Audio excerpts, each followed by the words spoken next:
Saudara-saudara, hari ini saya mau menyampaikan satu lagi pewahyuan wahyu ilahi mengenai perkara keuangan yang ada dalam Alkitab. Ini belum pernah disampaikan, saya juga belum pernah mendengarnya, dan saya harap wahyu ilahi ini akan melengkapi semua wahyu ilahi mengenai keuangan yang sudah kita terima pada waktu-waktu yang lalu. Ya, jadi sebelum saya menyampaikannya, saya merasa masih ada satu hutang buat saudara, kepada saudara mengenai wahyu ini. Jadi hari ini saya mau menyampaikannya, ya saudara. Coba kita lihat dulu 2 Korintus 8 ayat 12 sampai 15. Judulnya, kita beri judul hari ini, penyeimbangan Allah dalam keuangan umat Tuhan. Jadi bagi umat Tuhan, Tuhan memperlakukan secara tersendiri perihal keuangan. Tuhan tidak terlalu mengurus yang bukan anaknya, tapi yang anaknya dia akan urus. 2 Korintus 8 ayat 12 sampai 15. Kalau saudara sudah di situ, kita baca bersama-sama. 2, 3. Sebab jika kamu rela untuk memberi, maka pemberianmu akan diterima. Kalau pemberianmu itu berdasarkan apa yang ada padamu, bukan berdasarkan apa yang tidak ada padamu. Sebab kamu dibebani bukanlah supaya orang-orang lain mendapat keringanan, tetapi supaya ada keseimbangan. Maka hendaklah sekarang ini kelebihan kamu mencukupkan kekurangan mereka, agar kelebihan mereka kemudian mencukupkan kekurangan kamu, supaya ada keseimbangan. Garis bawahi kata keseimbangan. 15. Seperti ada tertulis, orang yang mengumpulkan banyak tidak kelebihan, dan orang yang mengumpulkan sedikit tidak kekurangan. Saya ulangi, orang yang mengumpulkan banyak tidak kelebihan, dan orang yang mengumpulkan sedikit tidak kekurangan. Haleluya. Ada 4 poin yang ingin saya sampaikan. Kita masuk yang pertama, kita dimotivasi untuk memberi bukan supaya orang lain mendapat keringanan, tetapi supaya ada keseimbangan. Ayat 13 berkata, sebab kamu dibebani bukanlah supaya orang-orang lain mendapatkan keringanan, tetapi supaya ada keseimbangan. Jadi saudara-saudara, ketika kita memberi untuk saudara-saudari kita yang sedang membutuhkan, tujuannya bukan supaya mereka mendapatkan keringanan, tapi tujuannya supaya ada keseimbangan. Apa bedanya? Saudara bisa meringankan orang lain, tapi belum tentu sudah terjadi keseimbangan. Mengerti ya saudara ya? Di dalam kekristenan, seringkali para pengkhotbah memotivasi jemaat untuk memberi supaya apa? Supaya kalau saudara memberi, saudara diberkati, bertambah hartanya, bertambah berkelimpahan. Nah, ini adalah motivasi yang salah dalam memberi. Dan Tuhan tidak menginginkan itu. Walaupun di beberapa kesempatan mungkin terjadi hal seperti itu, tapi kalaupun setelah memberi, saudara diberkati berkelimpahan oleh Tuhan, semua kelimpahan yang diberikan itu tentunya kembali harus dipakai untuk memberi. Tujuannya adalah supaya terjadi, saya ulangi, tujuannya adalah supaya terjadi. Jadi isi hati Tuhan adalah keseimbangan, bukan keringanan. Saya harap saudara bisa melihat perbedaannya. Sepanjang saya membaca Alkitab, Paulus yang bisa menangkap wahyu ilahi ini, Paulus yang bisa menangkap isi hati Allah ini. Saya nggak pernah mengetahui ada hamba Tuhan lain yang bisa menangkap isi hati Allah mengenai keseimbangan ini. Kalau saudara perhatikan sistem keuangan dunia, sistem ekonomi dunia, saya mau tanya, sistem dunia ini menghasilkan apa? Mengakibatkan apa? Yang kaya semakin kaya, yang miskin semakin miskin. Artinya akan bertambah kesenjangan sosial di situ. Yang terjadi bukanlah keseimbangan, tapi kesenjangan, ketimpangan, kepincangan. Itu sebabnya saudara harus memahami sistem keuangan Allah dengan sistem dunia ini bertolak belakang. Dan selalu begitu. Kenapa? Karena sistem dunia ini dibuat oleh iblis. Dikondisikan oleh iblis, musuh Allah. Itu sebabnya dalam sistem keuangan saudara, saudara tidak boleh mengikuti sistem dunia ini. Tapi sistemnya Allah. Karena kalau saudara mengikuti sistem dunia ini, saudara adalah salah seorang yang mempunyai saham untuk terjadinya kesenjangan yang lebih jauh antara si miskin dan si kaya. Sadarkah saudara? Sebetulnya Tuhan tidak menciptakan orang kaya atau orang miskin. Orang kaya dan orang miskin diciptakan oleh sistem dunia ini. Bukan sistemnya Allah. Saudara sudah siap dengar firman belum nih? Kok kayaknya belum udah begitu. Semua siap? Jadi saudara perlu memahami bahwa sistem dunia ini sangat berbeda dengan sistemnya Allah.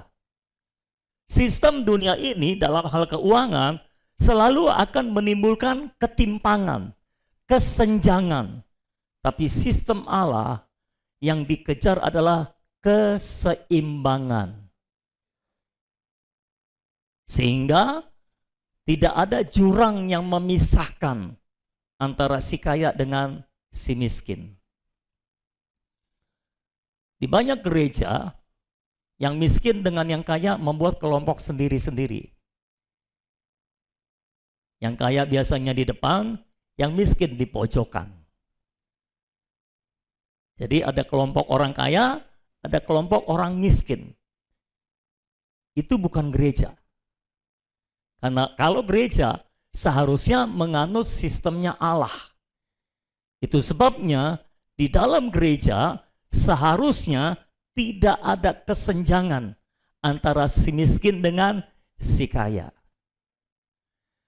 Maaf, belum saya udah ngagetin saudara ya. Maafkan saya. Ya makanya dari awal udah harus siap dong. Ya. Itu sebabnya kenapa di dalam gereja masih banyak terjadi kesenjangan antara si miskin dan si kaya, karena banyak gereja tidak mengikuti sistemnya Allah, tapi sistem dunia ini. Selamat pagi. Walaupun sudah agak siang, selamat pagi lah. Ya saudara, itu sebabnya kenapa sepanjang saudara membaca Alkitab, khususnya Perjanjian Baru, saudara dimotivasi untuk memberi.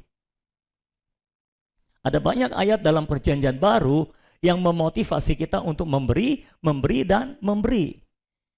Jadi kalau saya khotbah tentang memberi bukan karena saya butuh uang. Ya mungkin saya butuh uang tapi bukan uangmu. Seringkali ketika seorang hamba Tuhan bicara tentang memberi disalahpahami oleh jemaat. Saya tidak menyalahkan jemaat karena memang banyak hamba Tuhan yang memang salah paham gitu. Tapi ketika saudara mendengar firman tentang memberi, perhatikan baik-baik apakah ini sungguh-sungguh wahyu ilahi dari Alkitab yang murni atau tidak. Kalau ini memang wahyu ilahi, saudara harus menerimanya. Saudara harus menangkapnya dan memasukkannya ke dalam hati saudara. Makasih untuk dua amin. Yang lain amin atau aman? Amin. Oke. Jadi di awal soal keuangan, saudara sudah harus memahami bahwa sistem keuangan Allah dengan sistem keuangan dunia ini berbeda, bertolak belakang. Sistem dunia ini akan menghasilkan ketimpangan, kepincangan, kesenjangan. Tapi sistem keuangan Allah akan menghasilkan keseimbangan. Oke?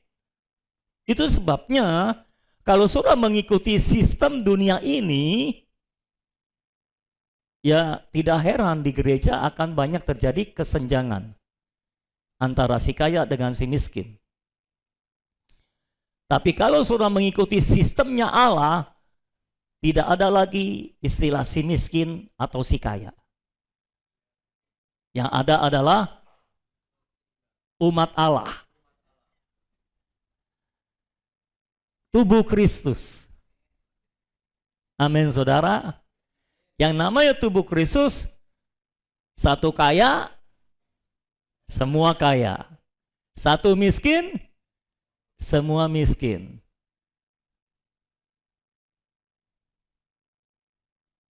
Ngerti ya saudara ya? Jadi perhatikan baik-baik, apakah saudara sedang hidup dalam sistem dunia ini atau sedang hidup dalam sistem keuangan Allah. Dan maaf kata, kalau saudara suka akan uang, saudara pasti tidak akan cocok dengan sistem keuangan Allah. Saudara pasti akan menolak sistem keuangan Allah. Tapi kalau saudara suka dengan Allah, bukan uang, saudara akan bisa menerima dengan senang hati sistem keuangan Allah. Amin saudara. Kalau saudara perhatikan kitab 2 Korintus, Paulus itu bicara tentang memberi, itu di pasal 8 dan pasal 9. Yang selama ini kita bahas selalu pasal 9, mengenai menabur. Memberi itu menabur. Kita akan bahas itu di poin keempat nanti, sebagai tambahan, pelengkap. Tapi pembahasan mengenai memberi dan keuangan yang ada di dalam pasal 8 ini nggak pernah disentuh oleh siapapun juga. Padahal sebelum Paulus bicara di pasal 9 tentang menabur, Paulus bicara di pasal 8 dulu. Jadi pasal 8 dan pasal 9 itu ada kaitannya tentang memberi. Terus terang selama ini saya juga melewati pasal 8, melewatkan pasal 8, langsung pasal 9. Itu sebabnya hari ini saya berkata sejak awal saya mau menambahkan satu wahyu ilahi lagi yang sangat penting mengenai keuangan yang ada di dalam pasal 8 ini. Dan saya harap setelah ini hutang saya mengenai wahyu tentang keuangan Allah itu lunas kepada jemaat. Jadi sistem Allah dalam keuangan umat Tuhan akan memotivasi saudara untuk memberi. Tujuannya apa? Bukan supaya terjadi keringanan, tapi supaya terjadi keseimbangan. Kata kunci dalam sistem keuangan Allah adalah keseimbangan. Kasih tahu orang di sekeliling saudara, kata kuncinya keseimbangan. Bukan keringanan. Karena seringkali beberapa orang mungkin diringankan sedikit, tapi belum terjadi keseimbangan, belum tercapai tujuannya. Jelas ya saudara? Masih bisa kita lanjutkan? Ayo kita masuk ke nomor yang kedua. Keseimbangan artinya kelebihan kita mencukupkan kekurangan saudara kita agar kekurangan kita kelak dicukupkan oleh kelebihan saudara kita. Ayat 14, maka hendaklah sekarang ini kelebihan kamu mencukupkan kekurangan mereka, agar kelebihan mereka kemudian mencukupkan kekurangan kamu, supaya ada keseimbangan. Jadi orang-orang yang berkelebihan sekarang harus memberi kepada orang yang berkekurangan sekarang, supaya kemudian hari kalau keadaannya berbalik, yang sekarang kelebihan nanti kekurangan, yang sekarang kekurangan nanti kelebihan. Menurut saudara itu bisa terjadi atau enggak? Jangan lupakan ada kemungkinan itu loh saudara. Jadi bagi saudara yang sekarang kelebihan, jangan terlalu percaya diri. Karena dalam sekejap, saudara bisa tiba-tiba kekurangan loh. Ini saya bukan mengancam ya, saya cuma memberitahu ada kemungkinan itu saudara. Saya tidak bernubuat, saya bukan nabi, oke? Saya tidak bernubuat. Itu cuma ada kemungkinan yang seringkali mata kita tidak bisa melihat itu. Itu sebabnya ketika kita kelebihan, kita menahan kelebihan itu, tidak membagikannya kepada saudara kita yang membutuhkan. Kenapa? Karena kita tidak berpikir sekali waktu bisa saja dia akan kelebihan, kita yang akan kekurangan. Paulus membukakan jemaat di Korintus mengenai kemungkinan ini. Kamu harus memberi supaya kelebihan kamu yang sekarang mencukupkan mereka yang kurang, supaya kemudian hari kelebihan mereka akan mencukupkan kekurangan kamu. Saudara menangkap apa yang saya sampaikan? Jadi jangan lupa, di dalam dunia ini selalu ada kemungkinan pembalikan arah. Loh saudara, jalan aja suka muter balik kok. Dalam kehidupan selalu ada kemungkinan pembalikan arah. Yang sekarang kelebihan mungkin saja nanti kekurangan, yang sekarang kekurangan mungkin saja nanti kelebihan. Ya saya tahu sih kalau ketika saya ngomong yang kelebihan sekarang akan mungkin saja akan kekurangan, yang kelebihan agak empot-empotan. Sementara kalau saya bilang yang kekurangan mungkin saja akan kelebihan. Oh haleluya. Saya hanya memberitahu saudara ada kemungkinan pembalikan.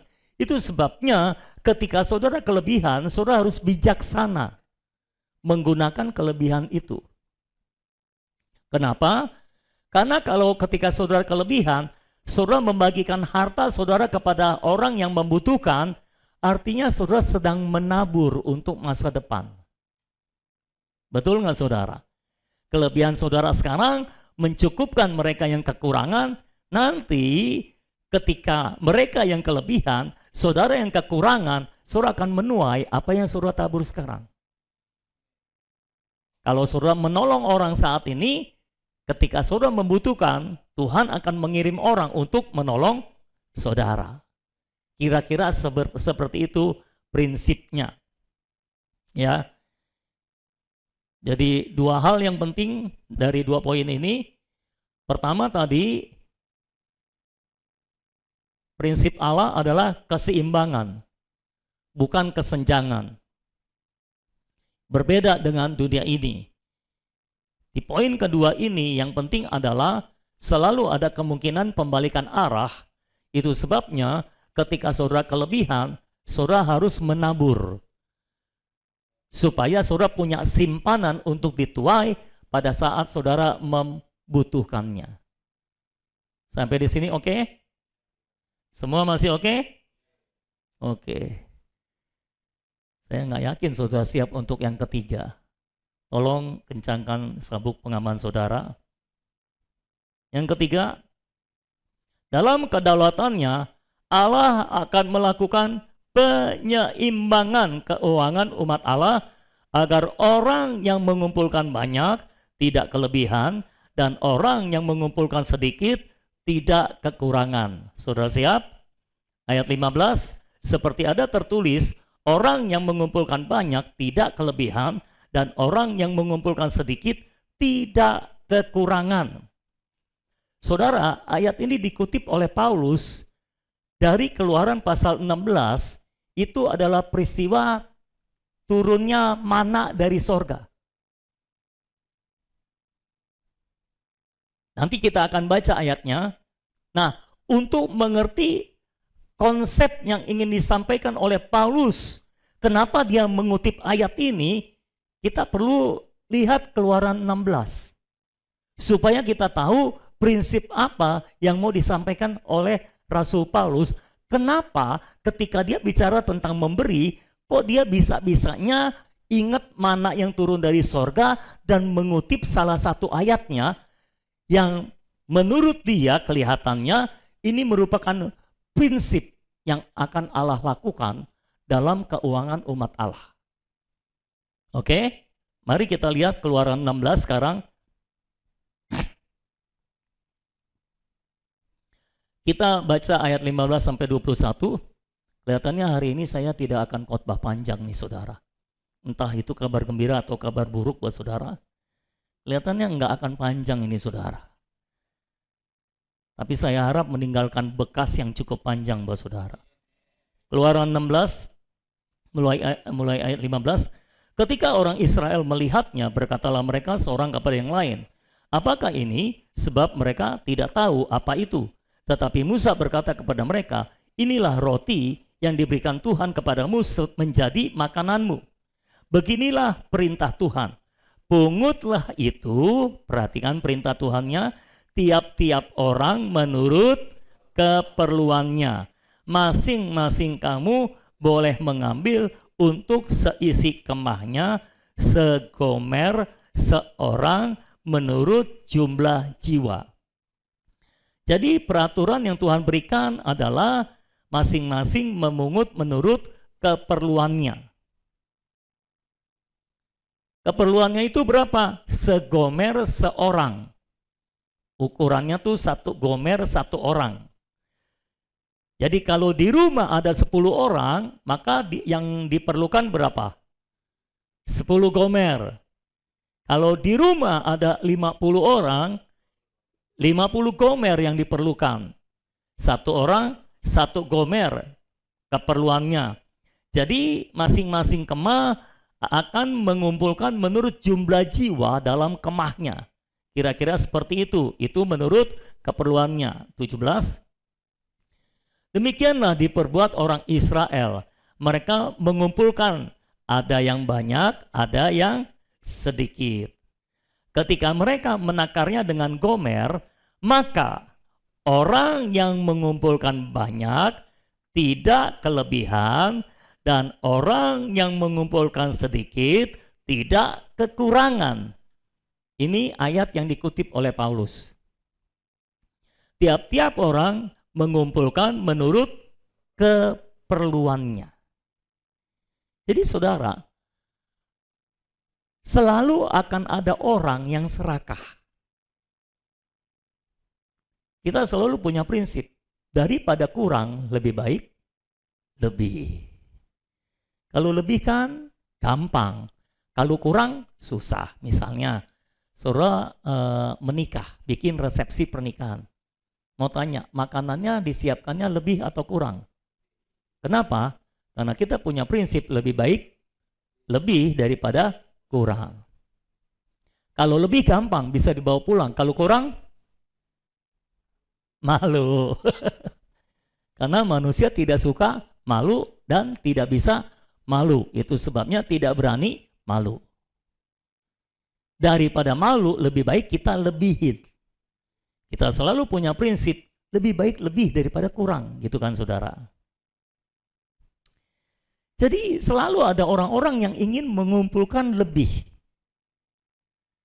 Tapi sudah tahu, sekalipun mereka mengumpulkan lebih dari apa yang mereka perlukan, ketika diukur, tetap tidak lebih. Itu sebabnya prinsipnya adalah yang mengumpulkan banyak tidak kelebihan, yang mengumpulkan sedikit tidak kekurangan. Artinya walaupun seorang mengumpulkan sebanyak-banyaknya, pada akhirnya ketika dihitung, tetap sama. Satu orang, satu gomer. Iya kan? Ayatnya bunyinya begitu kan?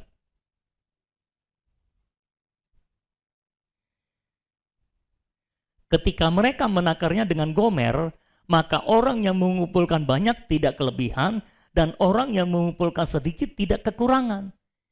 Jadi kumpulkan sebanyak-banyaknya nih. Di akhir pengumpulan diukur dengan gomer, dengan alat ukurnya. Ketika diukur, ternyata yang mengumpulkan banyak tidak kelebihan, yang mengumpulkan sedikit tidak kekurangan. Sebelum diukur, kelihatannya yang mengumpulkan banyak akan kelebihan. Yang mengumpulkan sedikit, entah mungkin karena tenaganya kurang atau lagi sakit, jadi nggak punya kemampuan mengumpulkan lebih banyak, ngumpulkannya kelihatannya sedikit, wah kayaknya kurang nih. Tapi setelah diukur dengan gomer, terjadi penyeimbangan. Yang mengumpulkan banyak tidak kelebihan, yang mengumpulkan sedikit tidak kekurangan. Ayatnya seperti itu nggak tulisannya? Suruh menangkap apa yang disampaikan. Lalu ayat 19, Musa berkata kepada mereka, seorang pun tidak boleh meninggalkan daripadanya sampai pagi. Nah ini ada yang pikirannya jauh ke depan, saudara. Jadi kita harus mengumpulkan lebih banyak supaya bisa buat besok pagi, buat keesokan harinya. Tapi Musa bilang, tidak ada yang boleh meninggalkan mana itu sampai besok pagi. Jadi nggak boleh diinapin mana ini. Ayat 20, tetapi ada yang tidak mendengarkan Musa dan meninggalkan daripadanya sampai pagi. Lalu mana itu berulat dan berbau busuk. Bisa dimakan atau tidak? Jadi disimpan buat apa?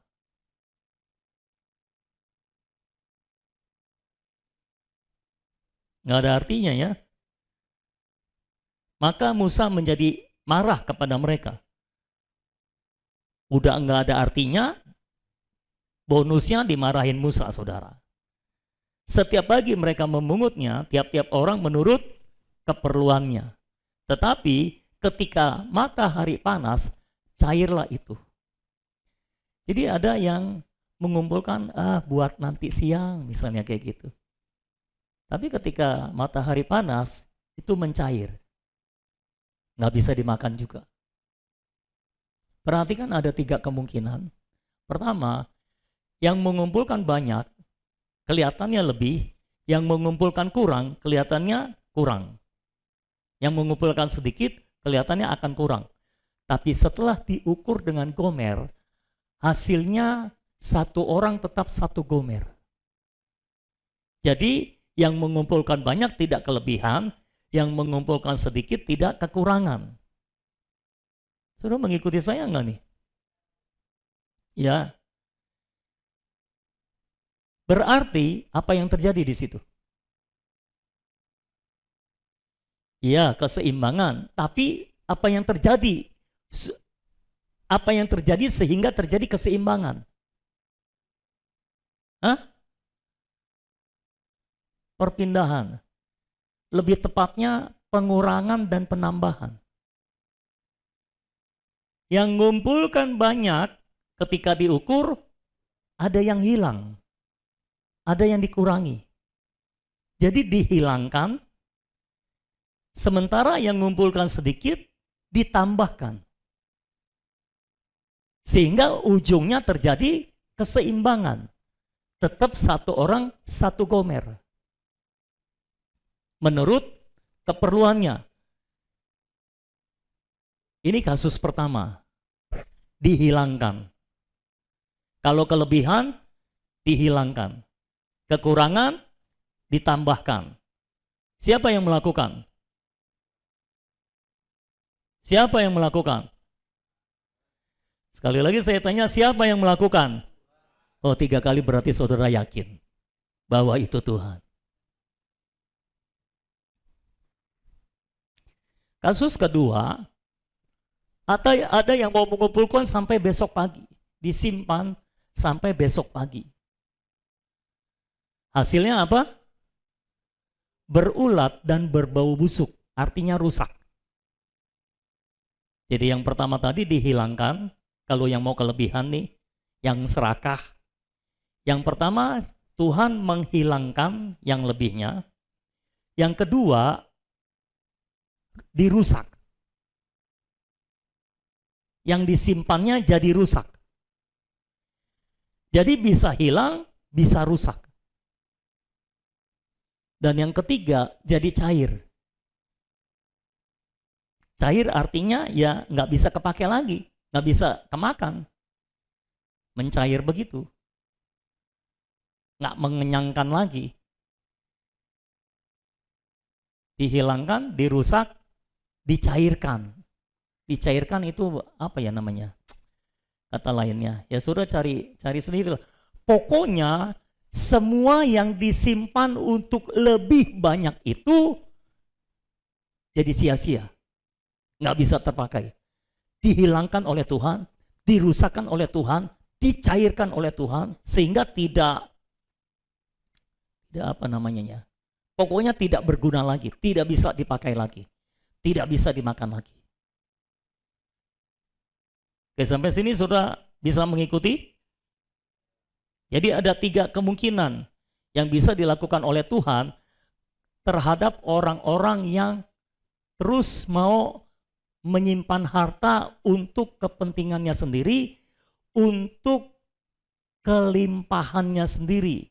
Sementara ada saudaranya, ada umat Tuhan yang lain yang berkekurangan. Di sini tidak terjadi keseimbangan. Maka kalau Tuhan melihat tidak terjadi keseimbangan, maka dengan kedaulatannya dia akan melakukan penyeimbangan. Dengan cara apa? Dihilangkan, dirusakkan.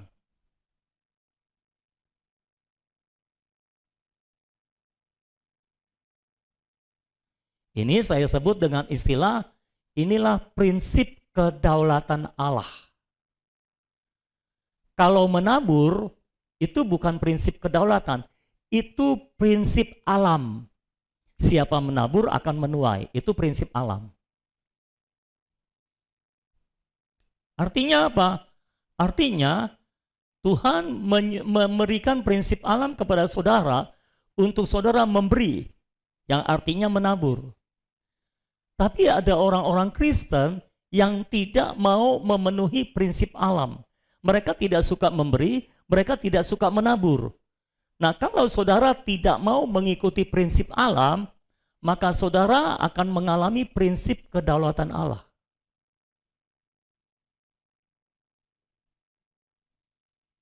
Yaitu dengan kuasa kedaulatannya,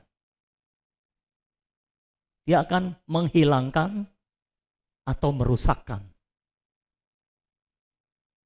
kelebihan saudara itu.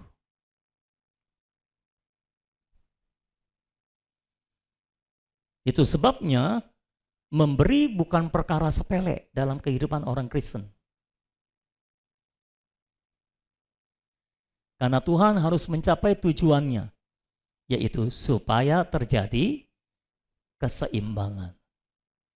Selama belum terjadi keseimbangan, maka orang-orang yang tidak mau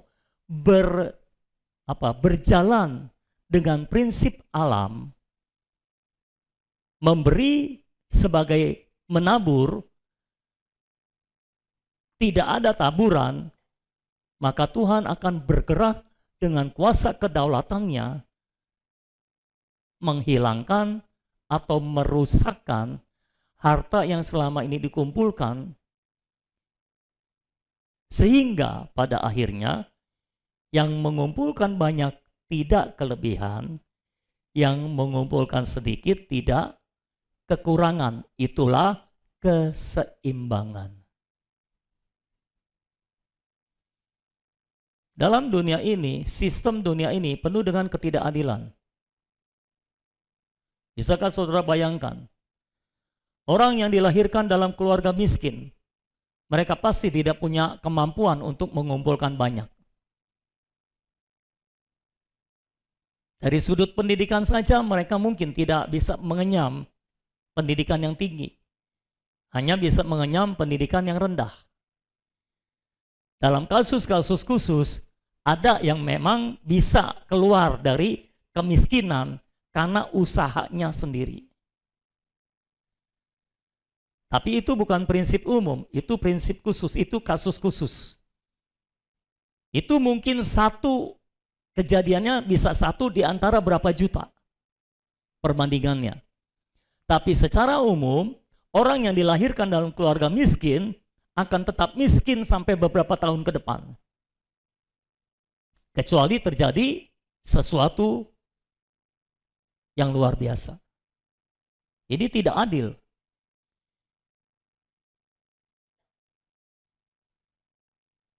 Bagi saudara yang dilahirkan dalam keluarga kaya, ya saudara enak. Tinggal melanjutkan kekayaan saudara. Tinggal melanjutkan mewarisi kekayaan dari orang tua saudara. Betul nggak? Buat saudara, mengumpulkan banyak itu nggak sulit. Ya.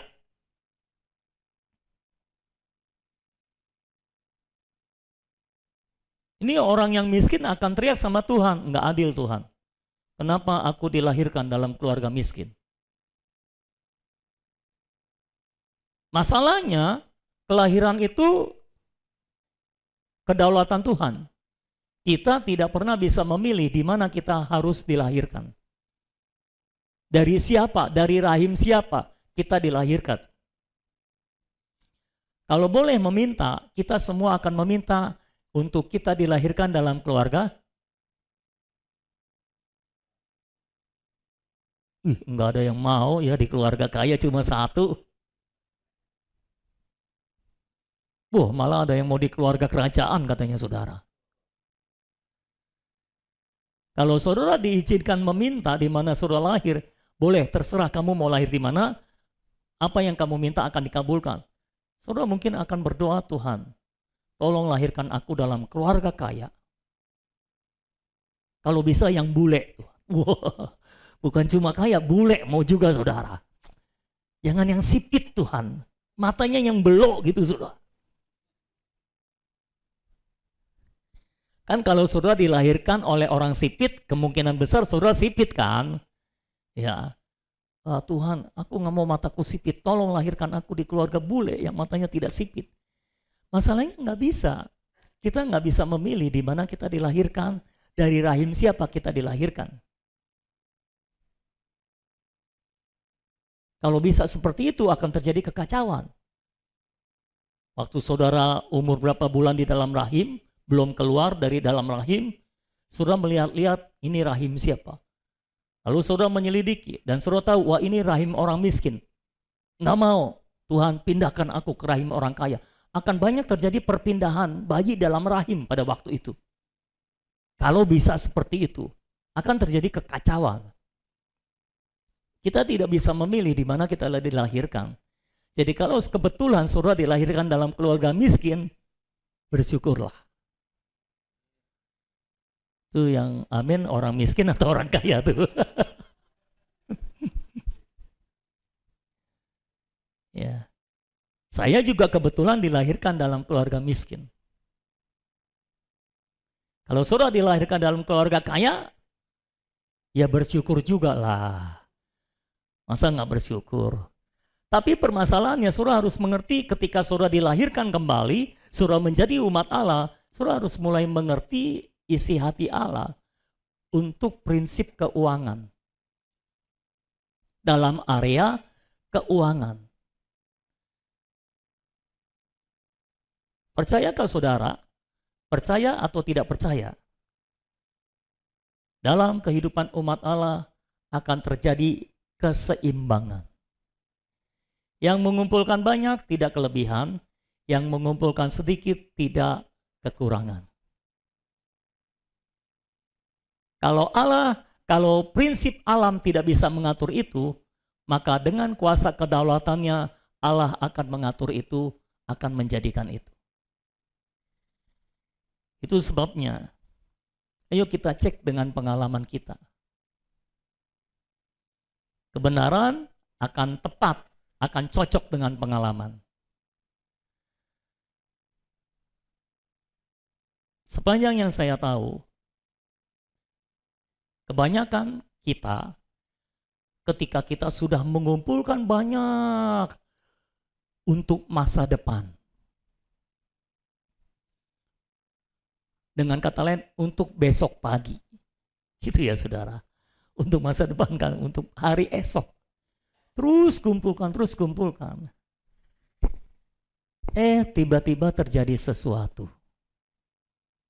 Harta yang sudah saudara kumpulkan hilang. Entah saudara tertipu oleh investasi bodong,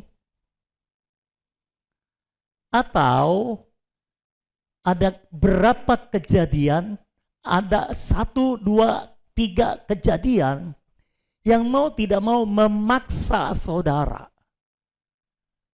Akhirnya uang yang sudah saudara kumpulkan banyak keluar juga, hilang. Cek pengalaman saudara, apakah itu yang terjadi?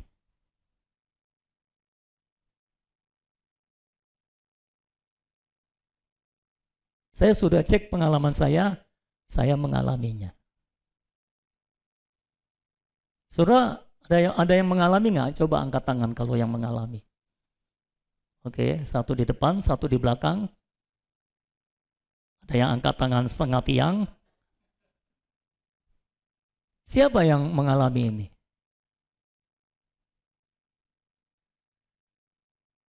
Dan kalau kita cek kehidupan banyak orang, dalam kehidupan orang Kristen, mungkin tidak ada yang bisa mengumpulkan harta sampai generasi ke-7.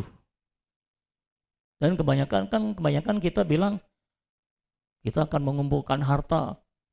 Harta kamu tuh nggak habis dipakai sampai turunan ke-7. Sampai 7 turunan. Tapi dalam sistem keuangan Allah, ketika terjadi ketidakseimbangan, Tuhan akan melakukan penyeimbangan. Lalu apa yang mau dikatakan oleh Paulus di sini? Yang mau dikatakan adalah, sudah siap? Percuma saudara ngumpulin banyak-banyak.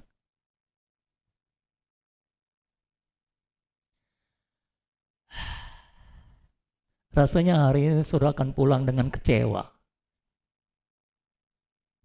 Karena kalaupun sudah kumpulin banyak-banyak, ketika sudah banyak banget, entah gimana, ada saja yang akhirnya harta saudara itu hilang atau rusak. Jadi tidak terpakai. Coba saya tanya sekali lagi, siapa tahu tadi belum sadar, sekarang udah sadar. Apakah saudara mengalami itu kira-kira? Coba angkat tangan yang mengalami.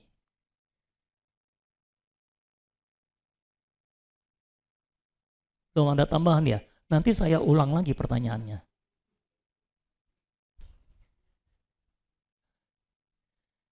Jadi yang mau dikatakan oleh Paulus adalah, Allah adalah Allah yang berdaulat dalam kehidupan umatnya.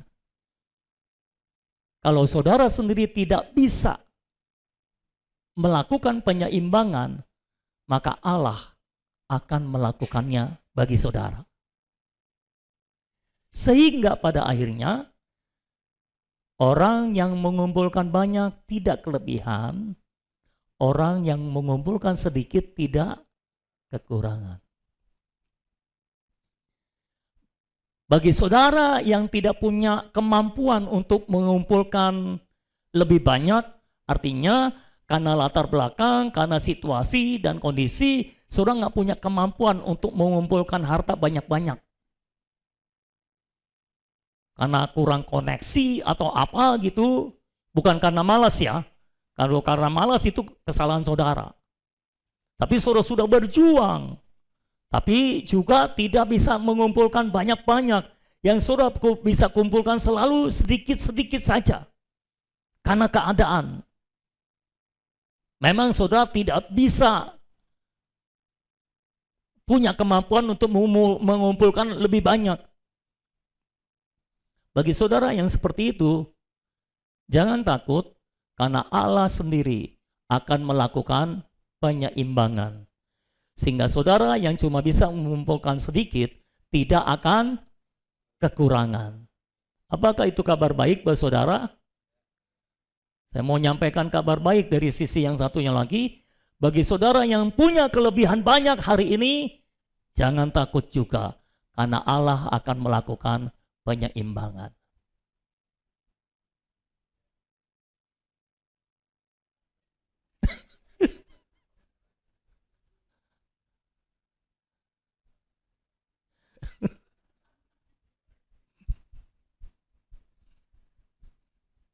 Yes.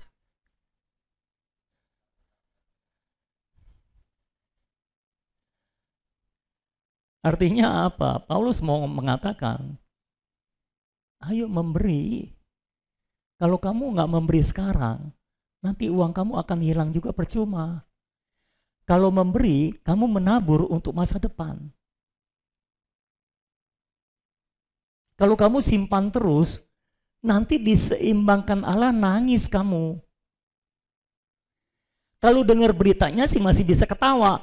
Kalau kejadiannya, wah nangis itu saudara.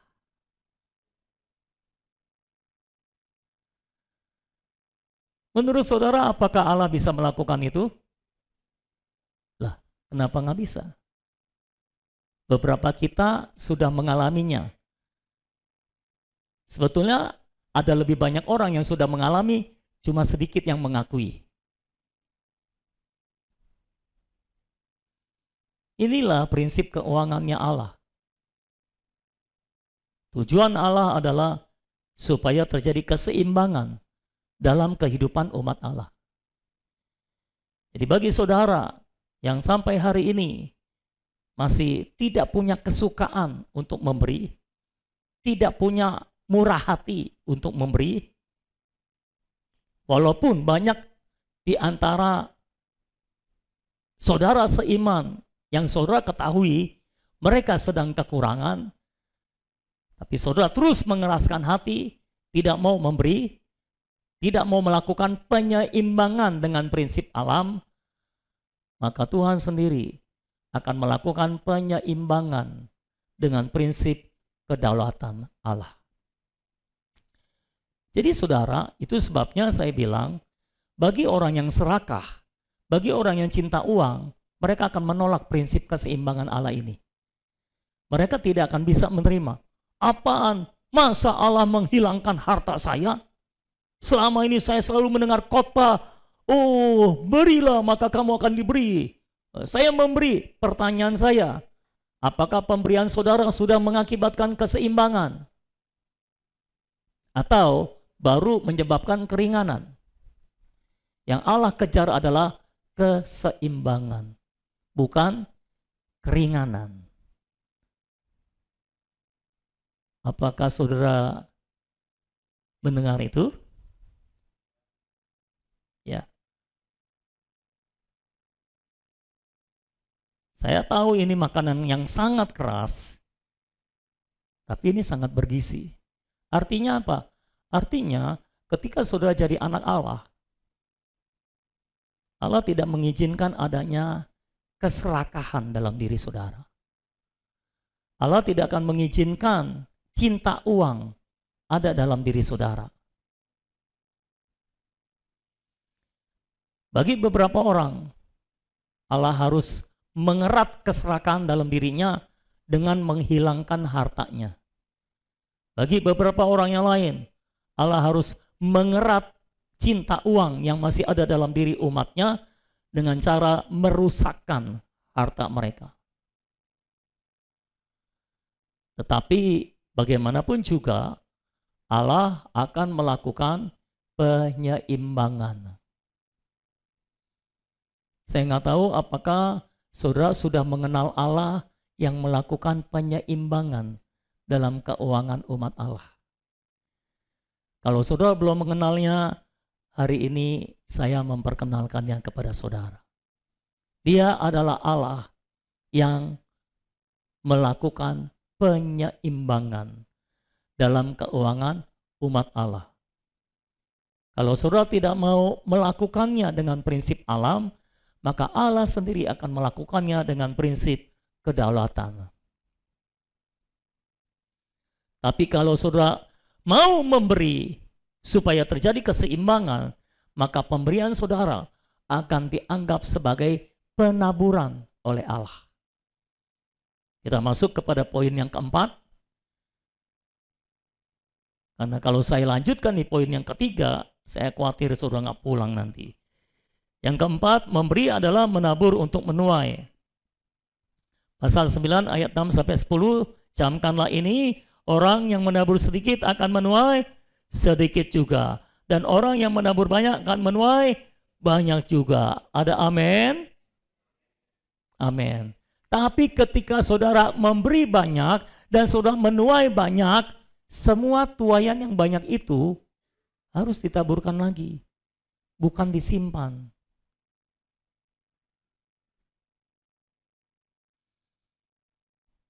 Tapi kalau saudara bertujuan untuk disimpan bagi diri saudara sendiri, Tuhan akan melakukan penyeimbangan. Ayat 7. Hendaklah masing-masing memberikan menurut kerelaan hatinya. Memberi harus dengan rela hati. Jangan dengan sedih hati atau karena paksaan. Memberi tidak boleh dengan sedih hati atau karena paksaan. Udah dah, memberi dah.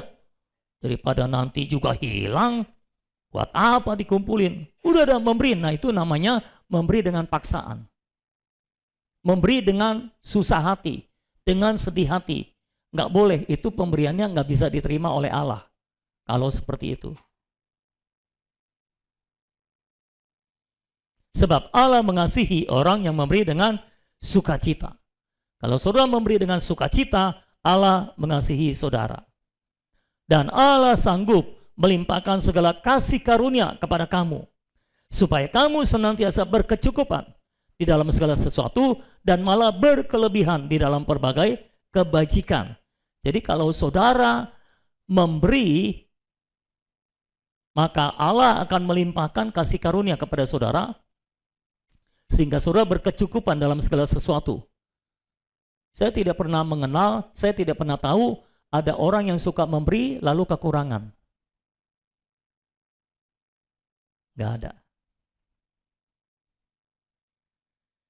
Bahkan bukan hanya dalam hal kebutuhan materi, Tuhan juga sanggup melimpahkan segala sesuatu sehingga kita berkelebihan dalam pelbagai kebajikan. Ayat 9, seperti ada tertulis, ia membagi-bagikan, ia memberikan kepada orang miskin, kebenarannya tetap untuk selamanya. Ia yang menyediakan benih bagi penabur dan roti untuk dimakan. Ia juga yang akan menyediakan benih bagi kamu dan melipat gandakannya dan menumbuhkan buah-buah kebenaranmu. Lalu, apakah itu berarti orang yang kekurangan tidak memberi? Ya tidak. Yang namanya prinsip alam, semua harus melakukannya.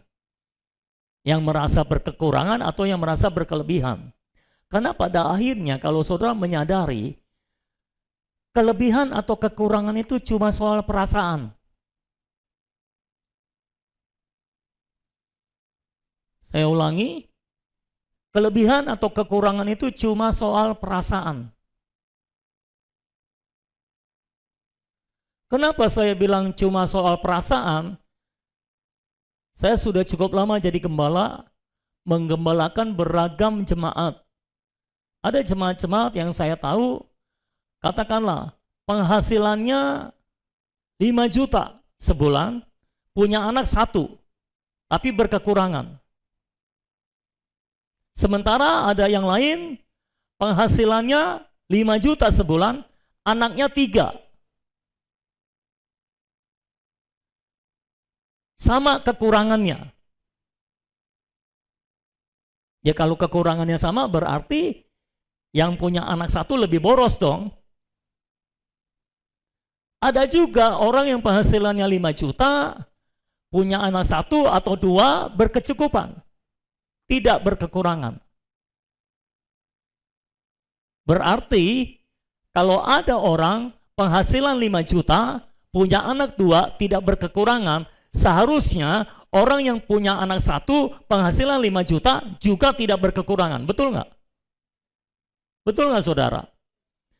Lalu mengapa yang punya anak 1 berkekurangan, penghasilannya sama, yang punya anak 2 tidak berkekurangan? Ini saya cerita sembarangan ya. Jangan suruh nyari-nyari, jemaat suka gitu, keinginan tahunya tinggi. Anak 2 siapa yang anaknya 2 di sini ya? Ini saya nyebut sembarangan. Saya sebut anak 2 supaya saudara nggak bisa nembak siapa gitu loh. Karena ya, jangan-jangan ada yang mikir, yang anak 2 siapa ya di sini ya? Itu jemaat itu punya kecenderungan kedagingan seperti itu. Kalau orang cerita udah disamarkan, udah jangan nebak-nebak. Siapa yang anaknya 2 di sini? Seingat saya nggak ada ya.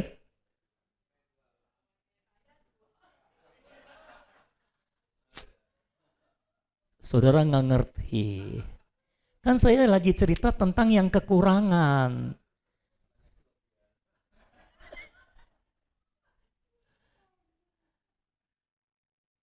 Makanya pikiran tuh harus komprehensif gitu loh saudara. Iya saya tahu yang ini anaknya 2. Tapi kan bukan kategori yang itu. Kan ketika saya bilang, ada yang punya anak 2 penghasilan 5 juta kekurangan, nggak bakal ada yang mikirin Tante Merni nih. Oh, Om Andre nih. Kan nggak ada kan. Sudah pasti nyari-nyari gitu loh. Nah, hentikan pikiran itu. Oke. Bisa kita lanjutkan? Jadi semua kita harus melaksanakan prinsip alam. Karena saudara kalau kekurangan juga, dan saudara tidak menabur, saudara tidak punya masa depan. Ya.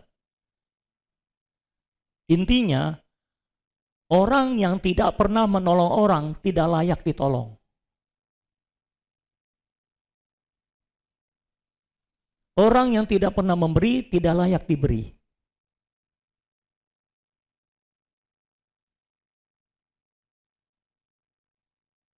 Tidak ada amin untuk itu.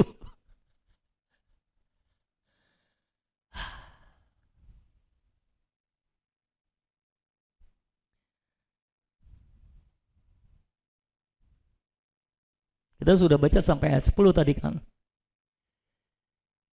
Ya. Itulah prinsip keuangan Allah. Rasanya kalau saya melepas saudara pulang sekarang, masih agak berat rasanya saudara.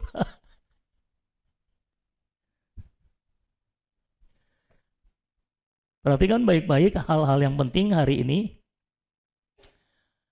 Pertama, sistem keuangan dunia ini bertolak belakang dengan sistem keuangan Allah. Sistem keuangan dunia ini hanya akan menciptakan kesenjangan, kepincangan, dan ketimpangan. Tapi sistem keuangan Allah akan menciptakan keseimbangan. Setuju ya? Yang kedua, jangan menutup kemungkinan untuk terjadinya pembalikan arah. Selalu akan ada kemungkinan itu. Orang yang sekarang berkekurangan, ada kemungkinan lain kali berkekurangan. Orang yang sekarang berkekurangan, ada kemungkinan lain kali berkelebihan. Kalau ketika saudara berkelebihan, saudara menabur yang banyak, maka ketika saudara berkekurangan, saudara akan menuai apa yang sudah saudara tabur. Kira-kira seperti itu. Oke? Yang ketiga, ada prinsip alam, ada prinsip kedaulatan. Prinsip alam, ketika saudara berkelebihan khususnya, saudara memberi banyak. Siapa menabur banyak akan menuai banyak. Kalau saudara menabur sedikit akan menuai sedikit. Lakukan prinsip alam itu. Ya. Mungkin saya perlu tambahkan, sedikit atau banyak pasti tidak dihitung oleh Tuhan dari jumlah ya, tapi dari persentase. Kan nggak adil kalau orang yang penghasilan 5 juta, nah saya kesini lagi jangan mikir anak 2 lagi ya. Nggak adil kalau orang yang penghasilan 5 juta cuma bisa memberi, katakanlah berapa? 100.000, lalu orang yang penghasilan 100 juta memberinya 100.000 juga. Atau lebih gede sedikit, 150.000. Apakah orang yang penghasilan 100 juta memberi lebih banyak daripada orang yang penghasilan 5 juta? Tidak. Tidak adil kalau dihitungnya total. Tapi harus dihitung dari persentase. Dari mana saya tahu? Sekali waktu Tuhan duduk di bait Allah memperhatikan peti persembahan. Ada seorang kaya yang memberikan uang banyak ke dalam peti persembahan. Bunyinya kenceng, cring gitu ya saudara. Tapi ada seorang janda yang cuma bisa memasukkan 1 keping perak kalau nggak salah. Masukkan. Bunyinya pelan. Tapi Tuhan berkata, si janda ini memberi lebih banyak daripada si orang kaya itu. Kok Tuhan bisa ngomong begitu? Emang Tuhan nggak bisa ngitung? Bukan. Yang Tuhan hitung adalah dia memberikan 1 keping dari 1 keping yang dia punya.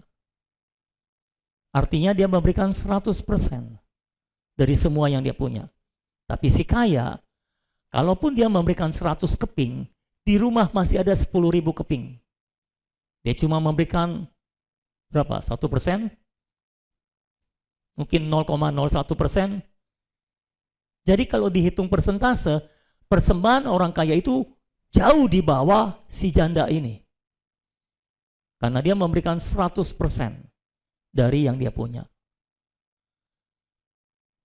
Itulah keadilan Allah. Allah menghitung bukan totalnya, tapi persentasenya. Ya.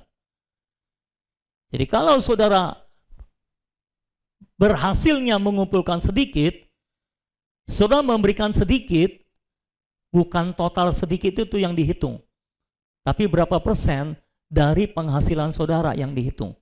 Itu sebabnya persembahan wajib kita dihitung dalam persentase, yaitu 10%. Bukan dalam total jumlah. Kenapa? Itulah keadilan Allah. Kira-kiranya seperti itu. Oke semua? Ya. Nah, kalau kita tidak melakukan prinsip alam, maka Allah akan bertindak dengan kedaulatannya. Dia melakukan penyeimbangan. Harta yang sudah kita kumpulkan bertahun-tahun lebih banyak, tiba-tiba hilang begitu saja. Entah kita tertipu, entah kejadian ini, kejadian itu. Pada waktu resesi ekonomi tahun 98 yang lalu, banyak orang yang bangkrut. Di sisi yang lain, banyak yang tadinya miskin jadi kaya. Saya mengenal seorang, resesi ekonomi, dolar meningkat tajam, rupiah turun drastis, membuat dia jadi kaya. Karena kebetulan dia usahanya itu jual barang ke luar negeri, sedikit-sedikit waktu itu. Tapi karena dolar naik begitu banyak, dia dibayarnya pakai dolar, dia jadi langsung kaya. Berkembang usahanya. Tapi ada orang-orang yang bangkrut karena kejadian itu. Satu kejadian yang sama mengakibatkan 2 hal yang berbeda. Semua bisa saja terjadi. Tapi kalau saudara terus ada di dalam prinsip keuangan Allah, percayalah, mau resesi kayak apa, keuangan saudara nggak akan goncang-goncang amat. pada akhirnya Tuhan akan membuat, khususnya dalam umat Allah, yang mengumpulkan banyak tidak kelebihan, yang mengumpulkan sedikit tidak kekurangan. Prinsip ini tidak ada sedikit pun menyisakan ruang untuk keserakahan. Itu sebabnya orang serakah tidak bisa hidup dalam prinsip keuangannya Allah. Mereka hanya bisa hidup dalam prinsip keuangan dunia ini. Karena prinsip keuangan dunia ini memang diperuntukkan bagi orang-orang serakah yang cinta akan uang, bukan cinta akan Tuhan. Jadi apakah keserakahan dalam hati kita perlu ditanggulangi? Jelas. Karena Alkitab jelas mencatat, keserakahan itu disamakan dengan dosa penyembahan berhala. Dan dosa penyembahan berhala adalah dosa yang paling Allah benci. Orang Israel, walaupun terikat janji dengan Allah, pada akhirnya dibuang oleh Allah. Mengapa? Karena mereka menyembah berhala. Seperti itu. Dan yang keempat, pilihan ada di tangan saudara. Praktekkan prinsip alam dengan menabur, maka perkara-perkara penyeimbangan Allah akan terjadi secara baik dalam hidup saudara. Tapi apapun dan bagaimanapun, Tuhan tetap akan melakukan penyeimbangan. Itu sebabnya, ayo kita menjadi orang-orang Kristen, anak-anak Allah yang hatinya bersih dari harta. Yang hatinya tidak cinta harta, tidak cinta uang.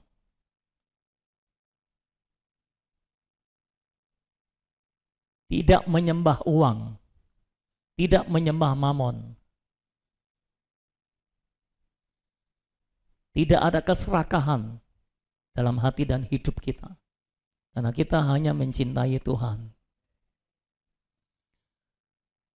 Orang yang mencintai Tuhan tidak bisa mencintai mamon. Dan orang yang mencintai mamon juga tidak bisa mencintai Tuhan secara murni dan maksimal. Itu sebabnya, ayo kita jadi orang Kristen yang benar-benar cinta Tuhan, bukan mamon. Kalau kita seperti itu, maka ketika disampaikan mengenai prinsip penyimbangan yang Allah lakukan dalam kehidupan umat Allah, buat kita ini sudah normal. Karena itulah hidup kita. Kita tidak berambisi untuk mengumpulkan sebanyak-banyaknya sampai kita menjadi orang yang terkaya di dunia. Kenapa mau jadi orang terkaya di dunia? Karena selama ini kita merasa kita adalah orang miskin, termiskin di dunia. Lupakan semua itu. Ayo kita arahkan pandangan kita hanya kepada Tuhan saja. Sehingga harta bukan apa-apa bagi kita. Dan harta juga bukan apa-apa bagi masa depan kita. Amin, saudara. Harta kita yang sejati adalah Kristus. Masa depan kita yang sejati adalah Kristus. Bukan harta. Amin. Mari kita berdiri sama-sama.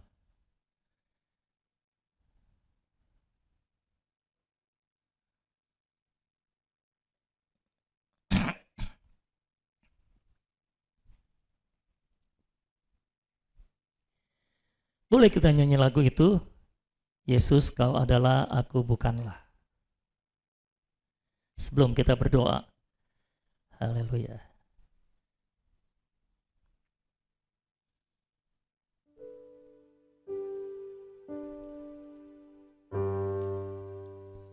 Kau adalah kekuatanku, kau adalah penolongku, kaulah segalanya.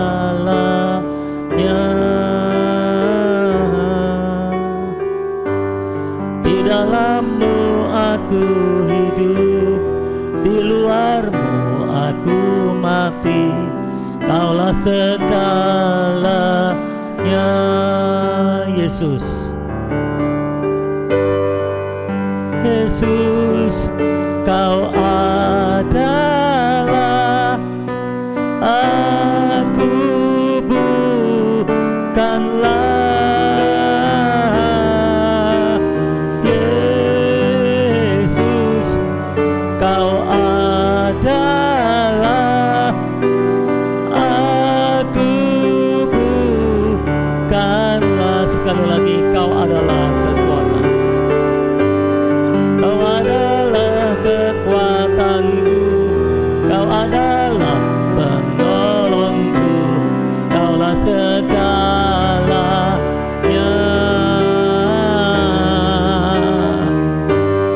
Di dalam-Mu aku hidup, di luar-Mu aku mati, Kaulah segalanya. Yesus, Kau adalah, Kau adalah aku bukanlah. Yesus, Kau adalah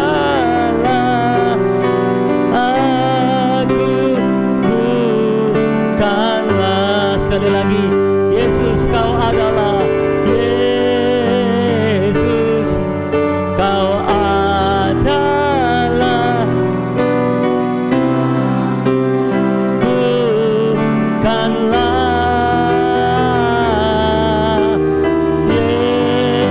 Yesus, Kau adalah.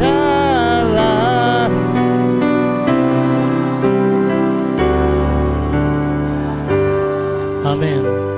Saya harap hari ini Roh Kudus bekerja di dalam hati kita, menyingkirkan segala cinta akan harta, segala cinta akan uang, dan biar kita hanya mencintai Tuhan lebih daripada harta.